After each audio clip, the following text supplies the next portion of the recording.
Katherine's boots echoed faintly as she stepped into the container. The space was dim and unnaturally still, but something felt awfully personal.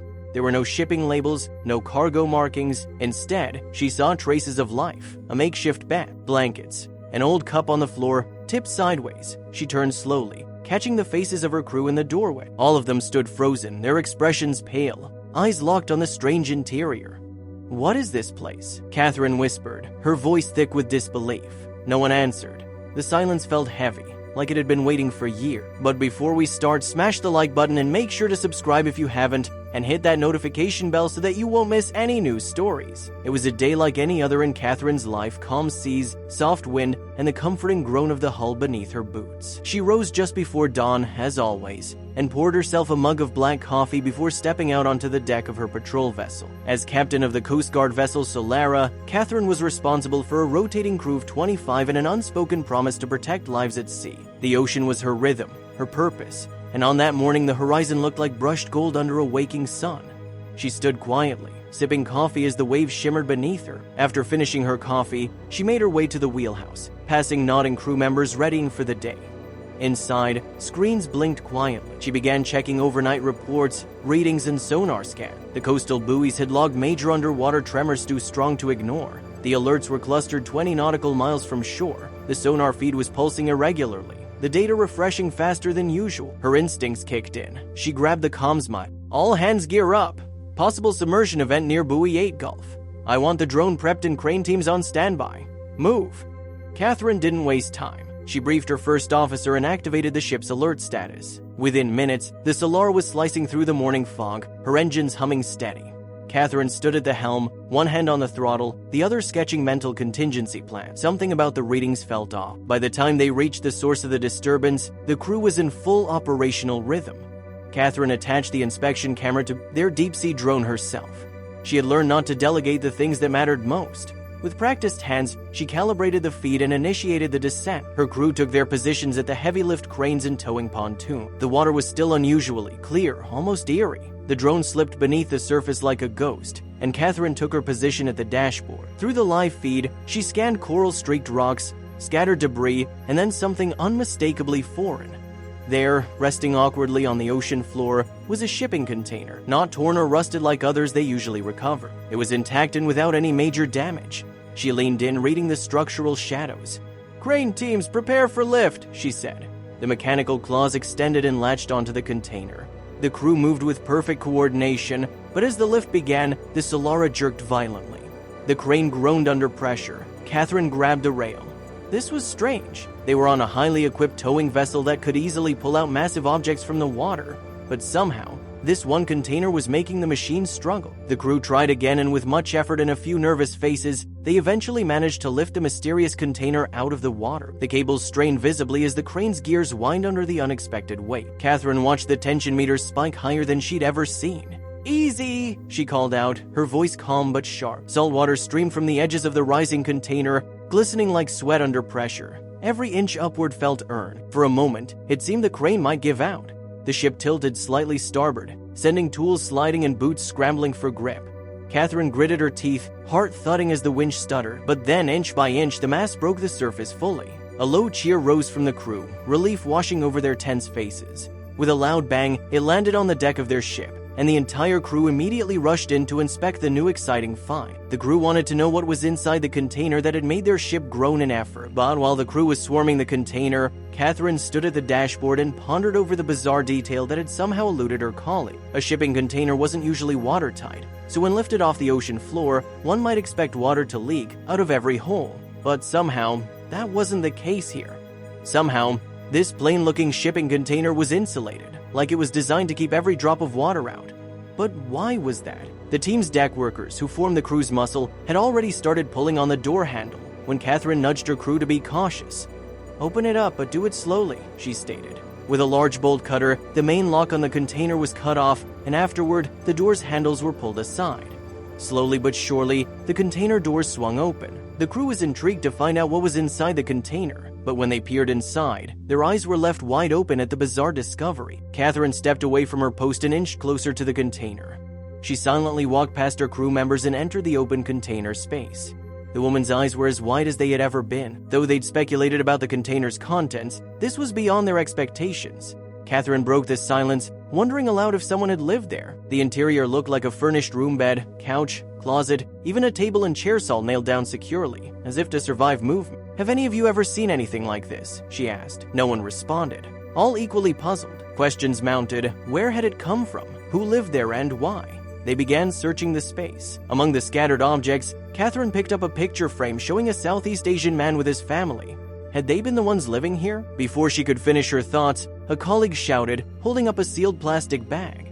Inside it was a voice recorder, tightly packed in multiple Ziplocs for protection. Katherine carefully took it and pressed play. At first, only static played, then a nervous male voice broke through. "I need to record this before they notice we are here and capture us." The man identified himself as Ahmed Osman. "I hope someone finds this recording and helps us. Lives are at stake," he said before the recording cut out. Everyone stood frozen, the implications sinking in. Just as quickly, the recording resumed. The voice now sounded even more desperate. "We are on the Evercargo Voyager, but I don't know our location or even the date. Please, save us." The message disturbed the entire crew.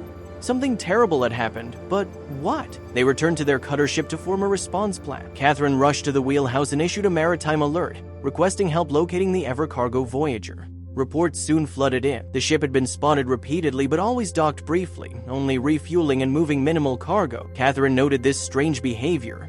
Why would a container-filled ship never unload or take on new goods? It made no sense. She and her team reviewed sightings until one report revealed it had been seen that very morning. With a crew's agreement, Katherine set course for the coordinates. 20 kilometers out, she dropped anchor and called for backup from the Coast Guard and police. When law enforcement arrived, she briefed them, presenting the recording.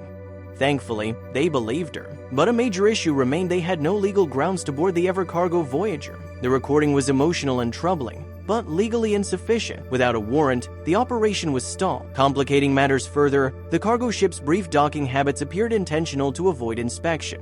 If the crew saw authorities approaching, they'd likely flee or deny access. Realizing time was limited and lives might be in danger, Katherine knew they had to act fast. She had an idea, one that could make all the difference. Katherine asked the officers to borrow clothing from the research crew. Disguised as marine biologists, they would approach the cargo ship under the pretense of conducting oceanographic studies.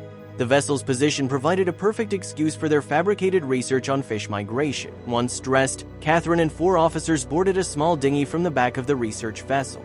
As waves lapped against the boat, they drew closer. Katherine stood at the bow and called out, "This is Captain Hartley from the National Marine Research Division." At first, there was no response. A few crew members appeared at the rail, wary. Katherine explained their mission, collecting sonar and temperature readings. Their request was simple: 1 hour aboard to complete data collection. She emphasized that the ship's cooperation would be appreciated by the department. A gruff man emerged on the upper deck, eyeing them with suspicion. "You weren't scheduled," he said. Katherine replied they were a mobile unit, following data where it led. After a pause, the man grunted and had a rope ladder lowered.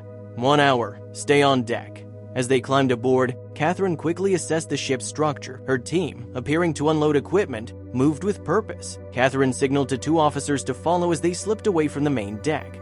They entered the maze of containers, towering in uniform, the silence only broken by the hum of distant engines. Katherine moved methodically, whispering at each unit, "Ahmed Osman?"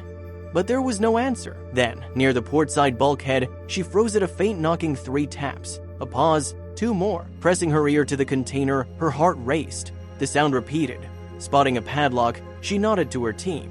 One officer retrieved bolt cutters, timing the break with the nearby generator's hum. The lock snapped, and Katherine caught it before it hit the ground. Easing the door open, heat and stale air rushed out. Inside, people were packed shoulder to shoulder. A man stepped forward, gaunt and wary. "Who are you?" Katherine met his eyes. "I found your message." Ahmed dropped to his knees, whispering a prayer. His voice cracked with emotion as he thanked her, tears in his eyes. Turning to the others, he said, "This is our chance." Katherine knelt beside him and asked about the container they'd discovered. He explained, "We are refugees, fleeing war. We heard the Evercargo Voyager took people in, no questions asked, in exchange for 1 year of work. But once aboard, that promise turned into imprisonment. They never let anyone go," he said. "Every time someone's year ended, they gave excuse paperwork, delays. I've been here 2 years. Some have stayed longer." Katherine's jaw clenched. She pulled out her walkie-talkie. "This is Hartley. Confirm location. Bring full team." Quiet entry. Her voice was calm, but her resolve was clear. Ahmed's account left Katherine and her officers stunned. The scale of exploitation aboard the ship was far worse than they had imagined. Katherine's gaze swept over the cramped container. Her team had uncovered something vast and deliberate, and it was clear they might not be enough on their own. She turned to Ahmed and asked quietly, "How many men are outside right now?" He estimated 50 workers assembling firecrackers below deck, lightly guarded. If they could reach them, they might be able to take control of the ship. Katherine gave the signal. Quietly, they collected what they could: metal bars, rusted pipes, old wrenches. With Katherine leading and Ahmed close behind, the group moved swiftly through the ship's shadowed corridors. At the hatch to the workroom, Katherine peered inside. Dozens of men worked in silence under the watch of 2 inattentive guards. Timing their entry with a hum of nearby machinery, they pushed through. One officer disabled a guard with a blow to the shoulder, while Katherine struck the other. The room froze until Ahmed called out, rallying the men. Makeshift weapons were raised, and word spread. Resistance surged through the ship. Workers emerged from hidden corners, pushing back against their captors. Chaos erupted as the exploited fought to reclaim their freedom and buy time for help to arrive. As the revolt escalated, backup from the Coast Guard and police boarded the ship. The captain attempted to flee but was quickly subdued. Officers took control of the vessel while Katherine and Ahmed began opening locked containers.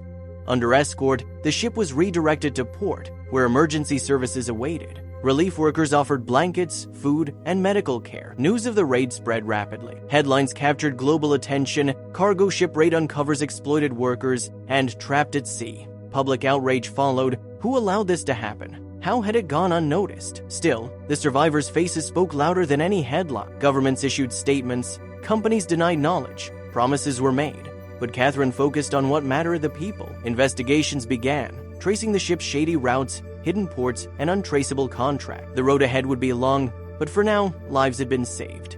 Weeks later, Katherine stood in uniform as her name was called. For her leadership and bravery, she was awarded a medal and promoted to Field Operations Chief. She accepted quietly, her thoughts with those she'd helped, especially Ahmed, who had endured so much yet still hoped.